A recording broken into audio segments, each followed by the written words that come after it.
Barsiisaa dhugaa gattaa'e ifaa barnoota nuuf laate sammuun domtee asitti wallaalaa baate hotu qur'aanaan jireenya kee ibsi filannoon kee markadaa Sa'ad ibnu Abi Waqqaasi filannoon kee markadaa Sa'ad ibnu Abi Waqqaasi.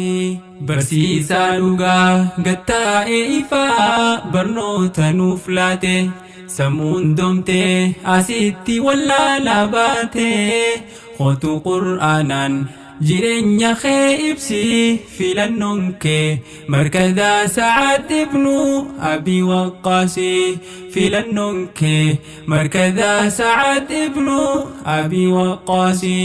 Jireenyi barnootaa bu'aa bahii qaba namarraa barbaada lafaatii jaba gufuu fi cinqii hedduurra siin darbaa khalafaa'eetu arradhaa qaba bagadhaa qabdaanii eeyba geeysanii lafaatii hedduu keeysa baatanii osoo hin dadhaabin guyyaa fi halkanii dirabbii baruuf khalafaatanii gammachuun irraa isiniin mala dirabbii baarachuun waa hunda caala gammachuun irraa isiniin mala dirabbii baarachuun waa hunda caala.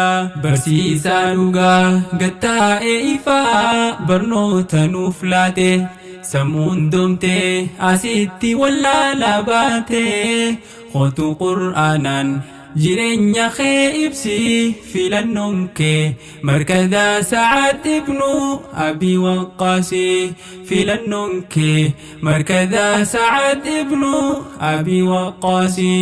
Jireenyi dhangaa qabu hammi aansaan dhumne jireenya diin qabu yooniif hubanne kan isaan jiraate takka warraakkanne rakkoo duuniyaa hoode tanan himanne isinis taataanii warra abdii qabu kan rabbiif lafaa'e abad jaazaan dhabu isin haa godhuu rabbiin warra diin ol qabu ilmi baatanii dhugaa bahaa dheebuu barachaa jirtan halkanii fi guyyaa isin haa godhuu rabbiin dhaaltuu anbiyaa jabaadhaa maammee fi Faaximaa Fooziyaan.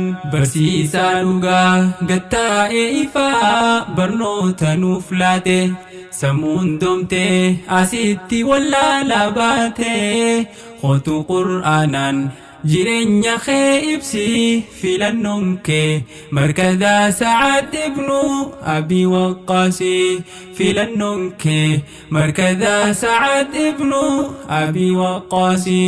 Dirabbi baarachuu mee maaltu caala namarraa balleeysaa hundee wallaala isaatu siif tolcha akhiraate galgala duniyaaf akhiiraan lachuu diiniin tola faxinni namaa akhiraa filata duniyaaf akhiiraas wajjin harkata gowwoonni ammoo addunyaa filata lachuutu dhabee harka duwwata isin haa godhuu rabbiin warra diin filatu kanarra facaafatee buru hammatu isin haa godhuu rabbiin warra diin filatu kanarra facaafatee buru hammatu.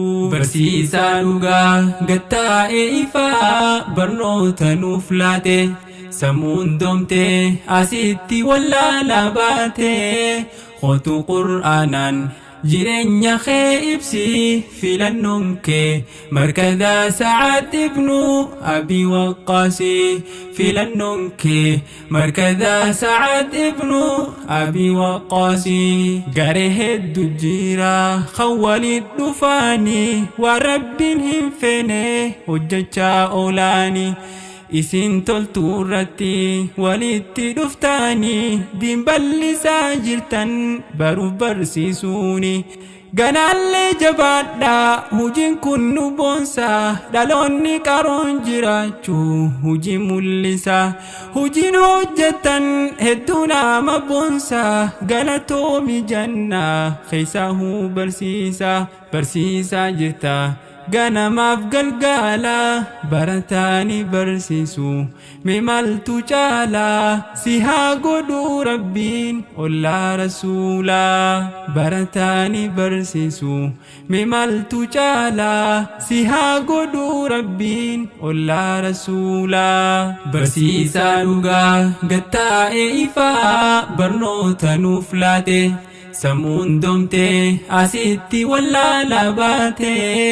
Qotu qur'aanaan jireenya kee ibsi filannoon kee markaza Sa'ad ibnu Abi Waqqaas. Filannoon kee markaza Sa'ad ibnu Abi Waqqaas. dhaamsa dhumarraa wanni isiniin ja'u ikhlaasaa fi taqwaan hojii keessan haa faayu. Ajaaja diinsaa nama bakkan gaayu isin haa godhu rabbiin nama diiniif tayu. Dhaloota gamtaadhaan dirabbii ijaaru fitinaa zabanaa tarkaanfatee dabru. Isiniif ustaazni keessan umrii dheeradhaa jireenya diinii wajjin jiraadhaa.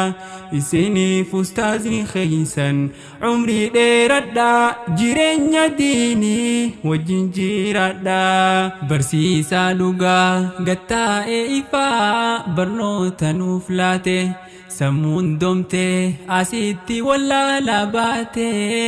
Qotu qur'aanaan jireenya kee ibsi filannoon kee markaza Sa'ad ibnu Abi Waqqaas. Filannoon kee markaza Sa'ad ibnu Abi Waqqaas. Barsiisaa dhugaa gattaa'e ifaa barnoota nuuf laate sammuun domtee asitti wallaalaa baate. Qotu qur'aanaan jireenya kee ibsi filannoon kee markaza Sa'ad ibnu Abi Waqqaas.